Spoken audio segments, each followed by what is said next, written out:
أعوذ بالله من الشيطان الرجيم. بسم الله الرحمن الرحيم. يا أيها الذين آمنوا خذوا حذركم فانفروا ثبات خذوا حذركم فانفروا ثبات أو انفروا جميعا وإن منكم لمن ليبطئن فإن أصابتكم مصيبة قال قد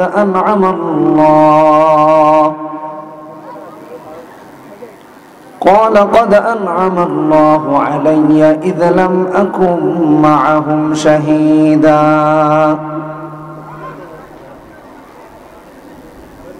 ولئن أصابكم فضل من الله ليقولن كأن لم تكن بينكم وبينه مودة يا ليتني كنت معهم فأفوز فوزا عظيما.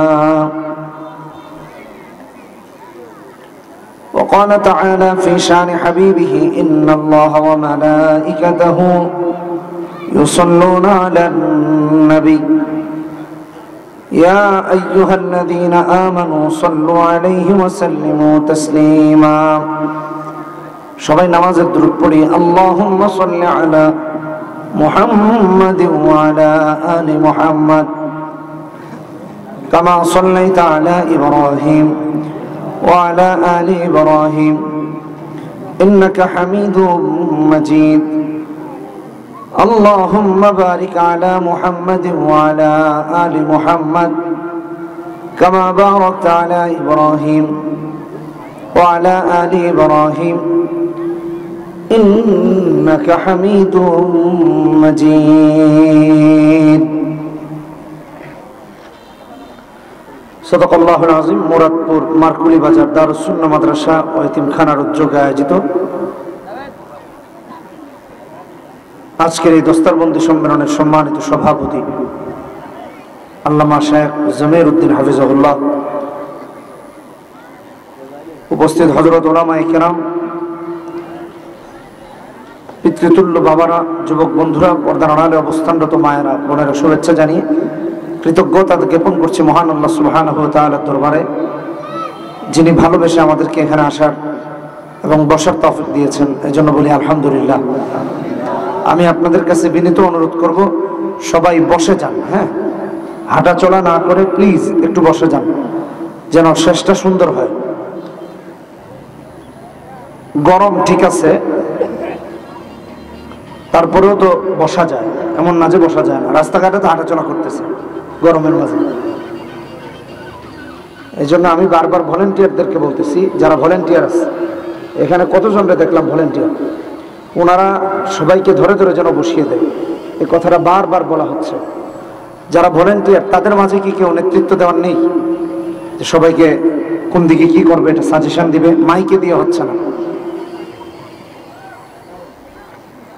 কোরআনুল কারীমের একটা আয়াত তেলাওয়াত করেছি, কয়েকটি আয়াত তেলাওয়াত করেছি। সূরা নিসা 10 রুকু, 71, 72 এই আয়াতগুলো। আল্লাহ রাব্বুল আলামিন এই আয়াতগুলোতে জিহাদের কথা বলেছেন।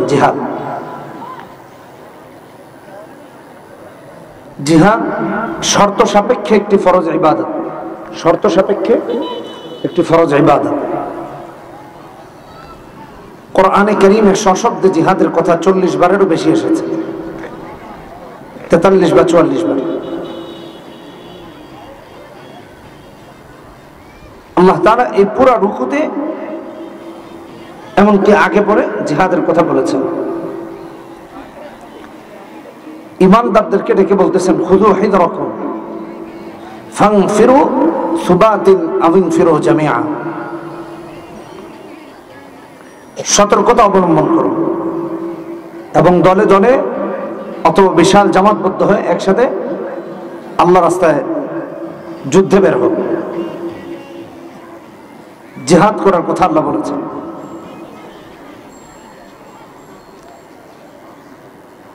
সতর্কতা অবলম্বন করতে বলেছেন। সতর্কতা কিভাবে অবলম্বন করবে? মুফাসসিরিন কিরামগণ বলেন আল্লাহ তাআলা এখানে সশস্ত্র সতর্কতার কথা বলেছেন, কারণ যুদ্ধ যখন শর্ত সাপেক্ষে ফরজ হয়ে যাবে তখন তো আর মিষ্টি হাতে নিয়ে শত্রুর কাছে যাওয়ার কোনো সুযোগ নেই, তখন তো অস্ত্র হাতে নিয়ে যেতে হবে। কথা বলেন ঠিক কিনা বেঠিক? যখন লড়াইয়ের বিধান চলে আসবে তখন তো আপনাকে আমাকে অস্ত্র নিয়েই লড়াই করতে হবে। আল্লাহ তাআলা এই কথা আপনাকে আমাকে জানিয়ে দিয়েছেন।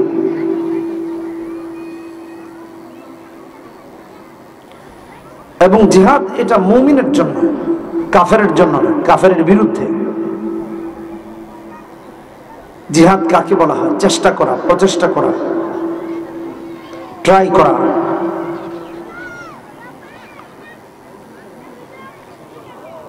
জিহাদ শাব্দিক অর্থ হলো চেষ্টা করা, প্রচেষ্টা করা, কিন্তু পারিভাষিক অর্থ হলো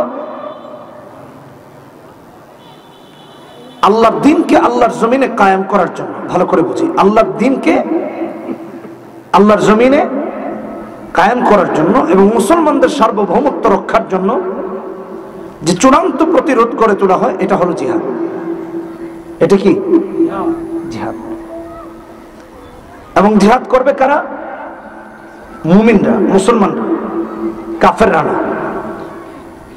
এই জন্য মুসলমানেরা লড়াই করেন কাফেরদের বিরুদ্ধে। জিহাদের উদ্দেশ্য কি? চেয়ার দখল করা না, ক্ষমতা দখল করা না, বরং জিহাদের উদ্দেশ্য হলো আল্লাহর দাসত্বে মানুষকে ফিরিয়ে আনা। যারা আল্লাহকে ভুলে গিয়ে মানুষের দাসত্বে নিজেকে রূপান্তরিত করেছে, ওইখান থেকে আল্লাহর দাসত্বে মানুষকে রূপান্তরিত করা। একমাত্র ইবাদত হবে কার? দাসত্ব হবে কার? আল্লাহ সূরা জারিয়াতে 56 নম্বর আয়াতে বলেছেন, ওমা খালাকতুল জিন্না ওয়াল ইনসা ইল্লা লিয়াবুদুন মা উরিদু মিনহুম মির রিজকি ওমা উরিদু আন ইউতঈমুন ইন্নাল্লাহা হুয়ার রাজ্জাকু যুল কুওয়াতিল মাতিন। দাসত্ব হবে আল্লাহর, কোন মানুষের দাসত্ব চলবে না। এটা ভালো করে মাথায় রাখি।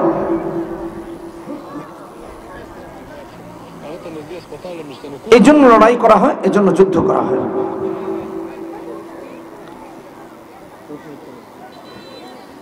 জিহাদকে আজকাল সন্ত্রাসবাদ বলে আখ্যায়িত করা হয়েছে।